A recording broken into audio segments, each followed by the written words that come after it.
વરસાદની ઋતુમાં ફંગલ અને બેક્ટેરિયલ ચેપનું જોખમ અન્ય ઋતુઓ કરતાં વધી જાય છે અને હવામાં ભેજ વધવાને કારણે આવા ચેપ વધારે ફેલાય છે. વરસાદની ઋતુમાં ઘણા પ્રકારની ત્વચાની પણ એલર્જી થતી હોય છે. બીજી તરફ જો તમારી ત્વચા ચેપગ્રસ્ત થવાની સંભાવના ધરાવતી હોય તો આ ઋતુ તમારા પર વધુ અસર કરી શકે છે.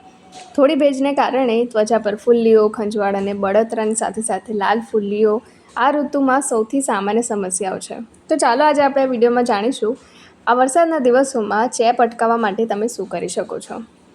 વરસાદની ઋતુમાં ફંગલ ઇન્ફેક્શન સૌથી સામાન્ય પ્રકારનો ચેપ હોય છે. ભેજને કારણે આપણા શરીર પર ફૂગ અને બેક્ટેરિયા વધવા લાગે છે, જેના કારણે ત્વચા પર દાદ, ખંજવાળ અને નખના ચેપનું જોખમ રહેલું હોય છે. આને રોકવા માટે તમારી ત્વચાને સારી રીતે ધોઈને સાફ કરી લો અને સૂકી રાખો. તમે ત્વચા પર મોઇશ્ચરાઇઝર પણ લગાવી શકો છો. આ ઋતુમાં ભેજ વધવાની સાથે પરસેવાને કારણે ગરમીની ફુલ્લીઓ એટલે કે અળાઈ પણ નીકળવા લાગે છે અને આવી સ્થિતિમાં ત્વચાને સાફ રાખવી એકદમ મહત્ત્વપૂર્ણ હોય છે. આનાથી બચવા માટે એન્ટીબેક્ટેરિયલ પ્રવાહીનો ઉપયોગ કરો. ગરમીની ફુલ્લીઓ પર એલોવેરા જેલ તમે લગાવી શકો છો. સૌથી મહત્ત્વપૂર્ણ છે કે તમે એકદમ હળવા અને સુતરાઉ કપડાં પહેરો. ઘણી વખત વરસાદમાં ભીના થયા પછી આપણા કપડાં બરાબર સુકાતા નથી અને એવા જ કપડાં ઘણીવાર આપણે પહેરી પણ રાખીએ છીએ. આનાથી ભીનાશ આવે છે અને એલર્જી થવાનું જોખમ રહેલું હોય છે.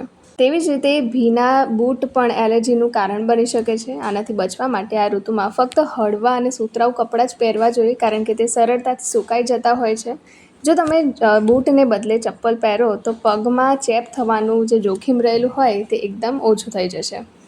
ભીના કપડાં ત્વચા પર ફુલ્લીઓ પેદા કરી શકે છે અને જે લોકોને સિરોસિસ હોય તે લોકોને ફુલ્લીઓ થવાની સંભાવના એકદમ વધી જાય છે.